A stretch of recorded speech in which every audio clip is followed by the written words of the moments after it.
Let's take a look at all the bosses we are going to be fighting in the Nerub'ar Palace raid. The first boss we're going to be looking at is Ulrich the Devourer. This boss is very, very cool. Very well designed from here. It looks really freaking cool. I like the look of this boss. It looks like it's going to be obviously a very gigantic boss. A very insectoidy kind of boss. But all in all, I think the design of this boss looks really, really cool. I like the look of it. The next boss we're looking at is the Bloodhound Horror. This boss obviously is a bit of a gooey one, a bit of a dark character, not insectoidy like the theme of the dungeon, but all in all, still looks like quite a good boss. The next boss is Sikran. This boss aesthetically it looks really, really good. Obviously a Nerubium. I like his shoulders very, very much. This boss looks fantastic, very well designed. I like the look of it. This boss is called Ration. Again, I like the aesthetic of this actual boss. This looks really cool. Do you know what? This boss would look awesome if it was a freaking mount we could ride and obtain actually in the game, to be fair. Because all in all, this looks awesome. I love the tail as well.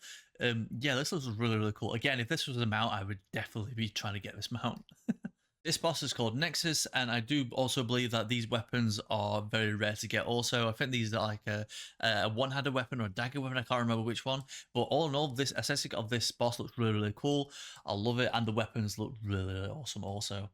Now, this big boy is called Nerub'ar. Again, I love the aesthetic. Obviously, a very insecty. He looks incredible, very well designed. I very much like the look of him. Again, I would love him as a mount also, which would be very, very cool. But all in all, a very nice looking boss. And then this boss is called Zekin Spinner, very spider-like boss. Obviously the same colors as all the rest of them, you know, a bit of pink, a bit of purple, and a bit of gold in there. But all in all, this boss looks very, very cool as well. So some of these bosses I actually didn't get a free model for, and this is one of them, the Egg Tender. As you can see on the left-hand side panel of the adventure log, there actually is 4 bosses we're actually having to kill this one. So this is going to be like multiple action ones we're going to have to be able to kill. Obviously, the Egg Tender is probably the main boss, and the other 3 are like mobs. But all in all, I think this mob looks really, really cool as a boss. And the last boss, Queen and Shrek. I didn't get a 3D model for her, unfortunately, but again, this fight's going to obtain quite a few mobs in it as well, so I think it's going to be an AoE fight, but obviously we'll tell that from the raid testing that were available from today. But again, this mob looks really, really cool. I like the aesthetic of it. It's a spider mob, again, insectoidy, but I think the WoW devs and designers have done a really great job of designing this raid. It looks really, really freaking awesome. Also, here is the item level of the gear that's going to be dropping from this raid. So Raid Finder item level is going to be 571 to 580. Normal difficulty is going to be 584 to 593. Heroic item level is going to be 597 to 606.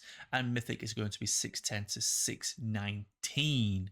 Obviously, your very rare drops or raid finder is going to be 580, normal is going to be 593, heroic is going to be 606, and mythic is going to be 619. But there you go, guys. There is all the bosses that are coming in the new raid, and also all the item mobs. Hope you enjoyed the video, guys. I'll see you in the next one.